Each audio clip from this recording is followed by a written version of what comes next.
Introduction lecture is based on ratio and proportion.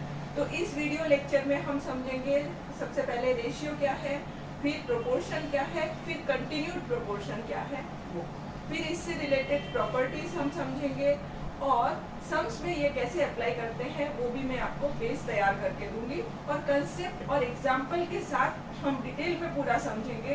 तो एक बार अगर आपका इंट्रोडक्शन लेक्चर आपने अच्छे से देख लिया और समझ लिया तो उसके बाद सम्स करना आपके लिए काफ़ी सिंपल हो जाएगा।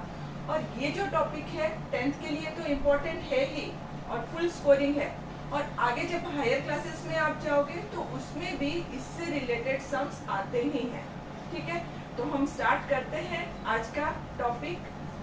सबसे पहले हम सब रेशियो, कोई भी दो क्वांटिटी है A एंड B, उसका रेशियो हम फाइंड कर सकते हैं अगर दोनों का यूनिट सेम हो, और इसको लिखेंगे A:B। We read as A:B और इसको हम A/B भी लिख सकते हैं। ठीक है, for example ratio of age of son and father. तो सन का एज है सपोज 10 इयर्स, ठीक है, और फादर का एज है सपोज 40 इयर्स। ठीक है, तो 10 इयर्स इज टू 40 इयर्स। लेकिन इसको हम इस फॉर्म में फाइनल आंसर को नहीं लिखेंगे, हम इसको लिखेंगे 10 इयर्स अपॉन 40 इयर्स। ईयर्स दोनों यूनिट को कैंसिल करेंगे, इसको भी रिड्यूस करेंगे, और जो रेशियो है सन का एज और फादर का एज उसको लिखेंगे 1:4।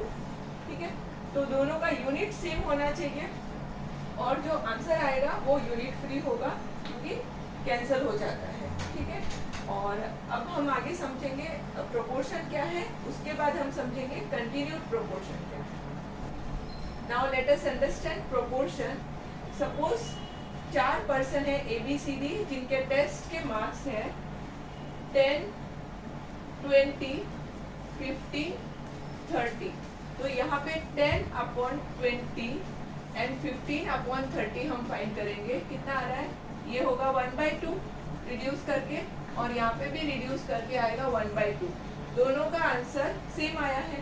यहाँ पे रेशियो इन दोनों का क्या आया है 1/2, यहाँ पे इन दोनों का भी रेशियो आया है 1/2। तो अगर दो पेयर्स का रेशियो सेम है तो हम बोलेंगे this 4 are in proportion. So we can write 10, 20, 15 and 30 are in proportion. ठीक है, now let us understand proportion in detail. आपके एग्जाम में प्रोपोर्शन से रिलेटेड 3 टाइप्स के सम्स आ सकते हैं। तो इसमें फर्स्ट टाइप है वो पहले हम समझ लेते हैं। Suppose A, B, C, D are in proportion, then we can write A/B is equals to C/D। फिर नॉर्मल जैसे क्रॉस मल्टीप्लाई करते हैं वैसे ही हम A into D करेंगे, A into D और B into C। तो AD is equals to BC। ठीक है, A is and D are called extremes क्योंकि साइड में है ना, तो extremes।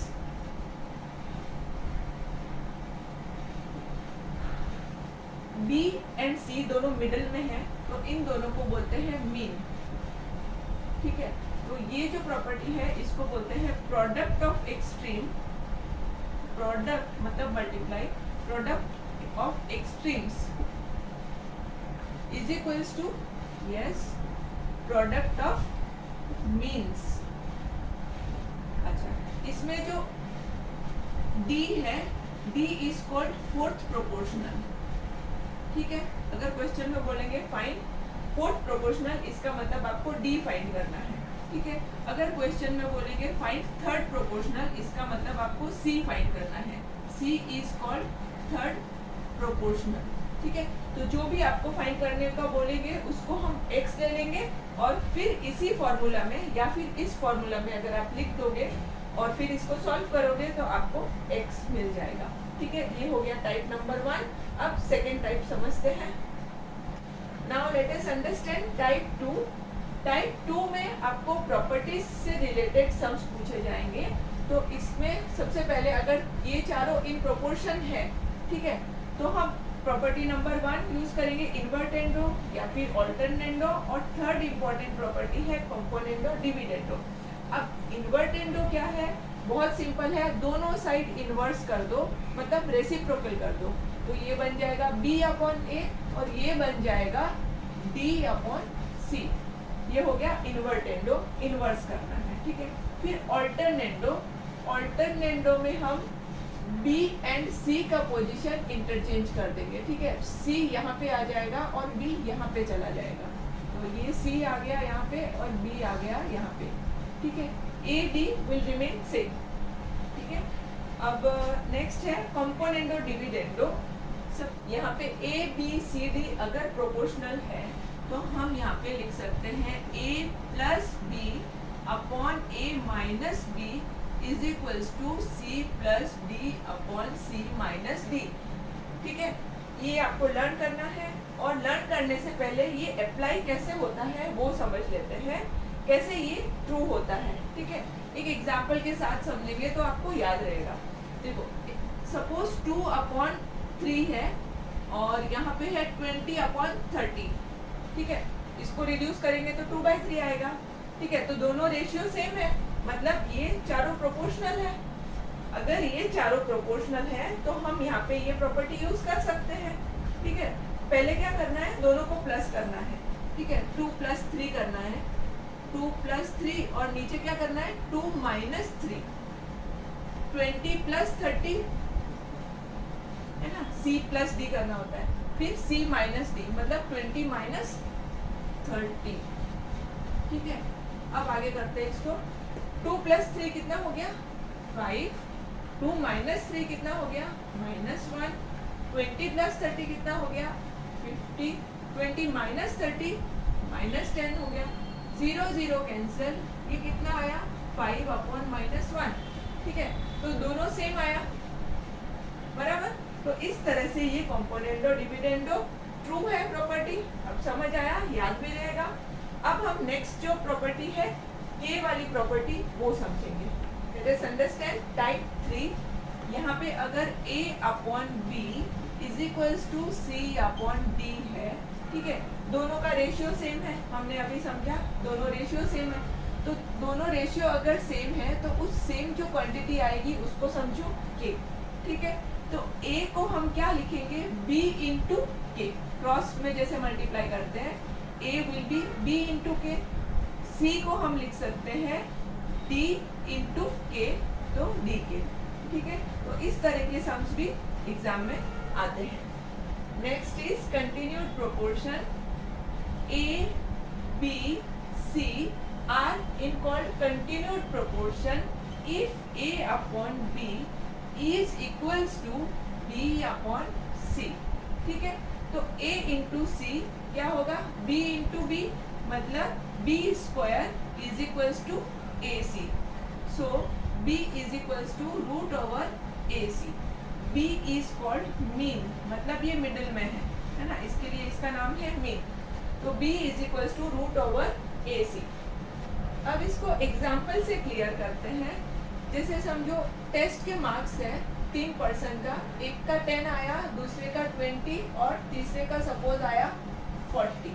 तो यहाँ पे हम लिख सकते हैं 10 अपॉन 20 और यहाँ पे हम लिखेंगे 20 अपॉन 40। यहाँ पे ये रेशियो आएगा 1/2 कैंसिल करके, और इसको भी अगर कैंसिल करेंगे तो आएगा 1/2। इसका मतलब क्या हुआ 10 upon 20 is equals to 20 upon 40, क्योंकि दोनों का आंसर तो सेम आ रहा है, ठीक है। इसका मतलब हम क्या लिखेंगे 10, 20, 40 are in continued proportion, continued proportion, ठीक है। अब इससे रिलेटेड जो सम्स है वो दो टाइप के एग्जाम में आते हैं। अब कंटिन्यूड प्रोपोर्शन से रिलेटेड एग्जाम में दो टाइप के सम्स आ सकते हैं। तो फर्स्ट जो टाइप है वो 2 मार्क का होगा मैक्सिमम, और ये जो सेकंड टाइप है ये 3 या 4 मार्क्स कैरी कर सकता है। तो पहले ये वाला समझ लेते हैं, टाइप 1। इसमें आपको पूछेंगे फाइंड मीन प्रोपोर्शनल, है ना, मतलब आपको B का वैल्यू फाइंड करना है। और हमने अभी समझा B क्या होता है रूट ओवर AC, है ना। और they can ask you third proportional, मतलब आपको सी का वैल्यू फाइंड करना है, ठीक है। ये है थर्ड प्रोपोर्शनल और ये है मीन। अच्छा, टाइप 2 जो है इसमें हमने अभी समझा A:B:C, ये कंटिन्यूअस प्रोपोर्शन है, तो A/B इज इक्वल्स टू होता है B/C। B कंटिन्यू कर रहे हैं हम दोनों में, तो ये कंटिन्यूअस प्रोपोर्शन है, ठीक है, ऐसे याद रखना। अब यहाँ पे इन दोनों का रेशियो सेम होता है, ये भी हमने समझा है ना। तो ये जो सेम आया आंसर, उसको हम ले लेते हैं K। तो A क्या हुआ B इंटू के बराबर, और B क्या हुआ C इंटू के। अब B का जो वैल्यू है ये क्या है C के, वो हम यहाँ B है यहाँ पे प्लेस कर सकते हैं। B को लिखा C के और ये K, तो क्या आया C के स्क्वायर। तो A का हमें 2 वैल्यू मिला, ठीक है। जो प्रूफ दैट वाले सम्स में हम यूज करेंगे, हम ये भी कर सकते हैं, ये भी यूज कर सकते हैं A को रिप्लेस करने के लिए, डिपेंड ऑन द सम। और B का जो वैल्यू है वो सिर्फ एक ही है, B is equals to C के, और अगर C होगा तो C is equals to C। Okay students, thanks for watching my video. अगर इस वीडियो से आपके कंसेप्ट्स और क्लियर हुए हैं तो please don't forget to write in the comment section, और अपने फ्रेंड्स के साथ जरूर शेयर करें। और अगर आप चैनल पर नए हैं तो प्लीज चैनल को सब्सक्राइब करें और बेल आइकन प्रेस करना ना भूलें। मिलते हैं नेक्स्ट वीडियो में with the sums related to ratio and proportion. Okay then, keep practising, bye bye.